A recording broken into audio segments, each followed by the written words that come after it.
Super Metroid is one of my favorite games of all time, and if I had to name one reason why, it would be the atmosphere. It really sells the feeling of being somewhere alien and alive. Part of this is the graphics, specifically the animation, but when it comes to a game's tone and feel, it's the sound that really makes the difference.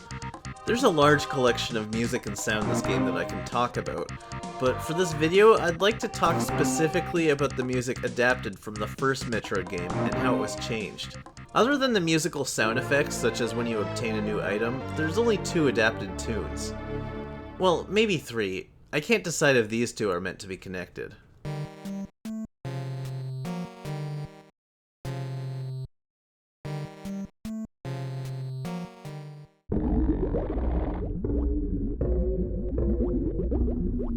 Oh wait, it's not.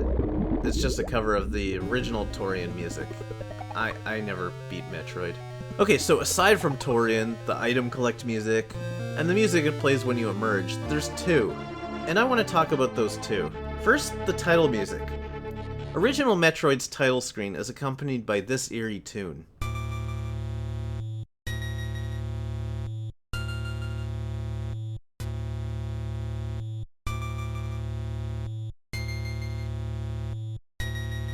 Super Metroid's, however, is not so much eerie, but foreboding and alienating. It really sets the stage for the rest of the game. Of particular interest here is how one of the instruments is the sound of breathing, as if inside a spacesuit. It really carries this feeling of not only being in space, but being completely alone. Like the only sound for a million miles is that of your own breathing. And having it play on the second beat rather than the first really creates a feeling of anticipation and an unsettling resonance that I love. Of course, a major difference is that Super Metroid's only repeats the same few bars and doesn't play the whole second half of the original piece.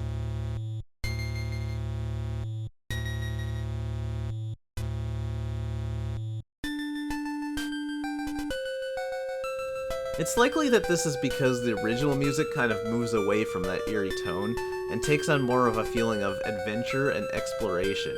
Aside from other factors, Super Metroid's music carries through to the menu screen where you select options and manage your saved games and such, so it would be kind of distracting for it to have a major change in tone while you're working on that. Whereas in the original Metroid, you're only going to hear the change in tone if you sit there and let the title screen linger. It's almost like an Easter egg, like the Special World music in Super Mario World. Interestingly, while Super Metroid's title theme removed the ending, it also added a beginning.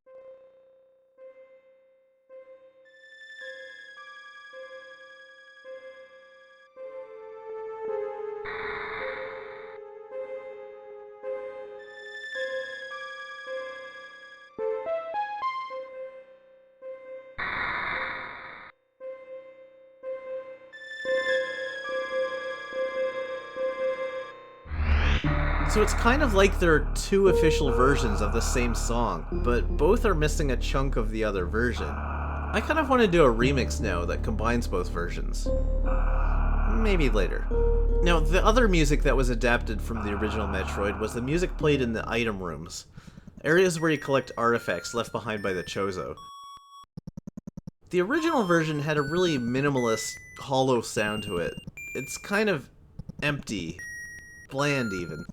I feel like there was probably a reason why it's like this. Maybe the composer was going for a kind of distant feel, which might sort of work for some kind of giant expanse, like a canyon, or the edge of space, like you're looking out at infinity, where sound disappears and never comes back. But Metroid, despite being an open-world exploration game, just about completely takes place underground, and these item rooms are the smallest rooms. Anyway, Super Metroid's version feels more like being inside a hidden computer lab. Like, these aren't just artifacts that have been buried, but these are technological wonders that are being kept running by ancient yet advanced machines long since forgotten. What's really fascinating is how the different parts of this song contribute to the overall feel. To begin with, there's this low-pitched, bassy droning sound. It kind of reminds me of some kind of generator supplying all the necessary power to the rest of the room. By the way, this is also the sound played during the continue screen.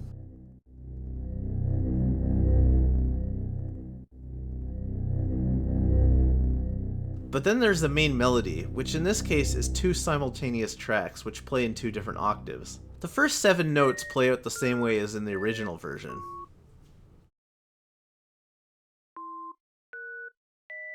After this, the earlier version's notes go up in pitch. In the new version, the higher octave track drops to a lower octave, while the lower one comes up like in the original.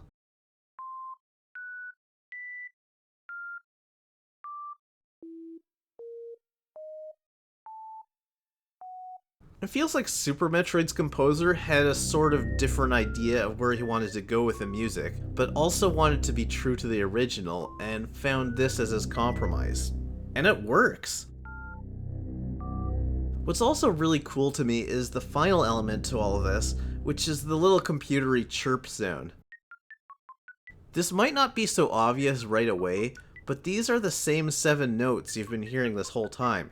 Here they are slowed down.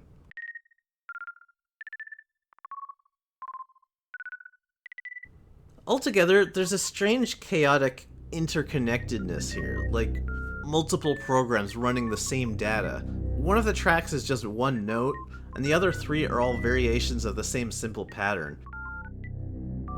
For such a minimalist piece, there's so much weight to it. There's so many little hidden musical quirks to this game's soundtrack, like little secrets to be discovered. It's all so very appropriate to a game all about exploration and discovery. This game is such a masterpiece, and I love it.